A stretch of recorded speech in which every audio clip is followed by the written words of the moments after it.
जय श्री कृष्णा। श्रीमद् भागवतम। विदुर का धृतराष्ट्र को ज्ञान। विदुर का ज्ञान आजकल सबके लिए बहुत जरूरी है, क्योंकि जो तुम्हें आईना दिखाए वही आपका सच्चा हितैषी होता है।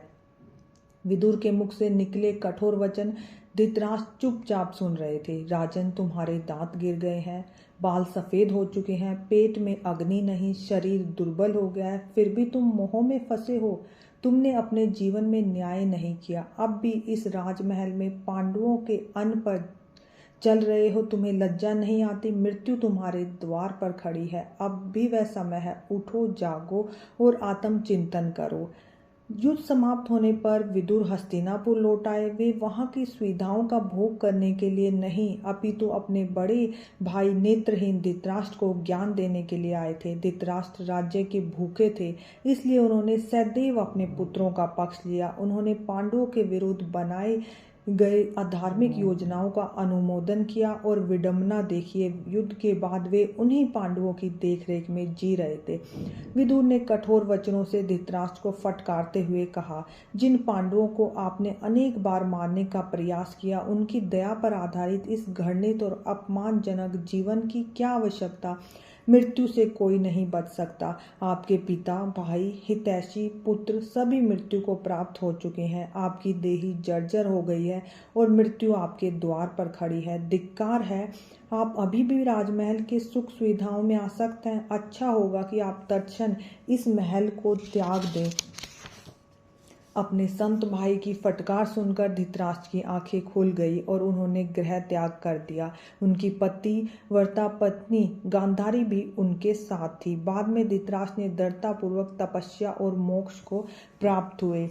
इस प्रकार वे पहली बार जागे, वास्तव में जागे। श्रीमद् भागवतम कथा नहीं, आत्मा का आईना है। और अगर जीवन में कोई विदुर मिल जाए तो सुन लेना, समझ लेना और चल पड़ना मोक्ष की ओर।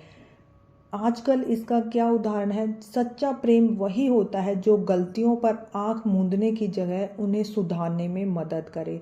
क्योंकि यदि धृतराष्ट्र अपने पुत्रों को शुरू से सुधारते तो इतना महाभारत का युद्ध नहीं होता।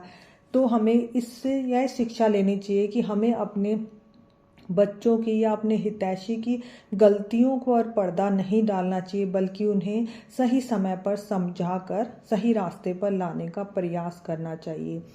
आजकल इसका उदाहरण देखिए। हर दिन अपने भीतर झांको। क्या आपने आज का दिन सिर्फ मोबाइल, पैसे और दूसरों को पछाड़ने में बिताया है? सुबह शाम थोड़ी देर ध्यान करें, आत्म संयम करें, क्योंकि मृत्यु से पहले जागना ही असली ज्ञान है। आजकल के समय में हम सिर्फ वही सुनना चाहते हैं जो मीठा लगे। इसलिए अपनी जिंदगी में ऐसे लोगों को महत्व दें जो आपकी कमजोरियों की ओर ध्यान दिलाए, जो आपकी बस वाहवाही ना करे। गुरु, माता पिता या कोई ऐसा मित्र जो आपसे सच कहे, उन्हें ईगो में आकर मत ठुकराइए। आजकल का वैराग्य का मतलब सब कुछ छोड़ना नहीं होता, बल्कि बाहर के शोर में रहते हुए भी भीतर शांत होना होता है। सोशल मीडिया, बाहरी कंपैरिजन, दिखावे से ऊपर उठना ही आजकल का वैराग्य है।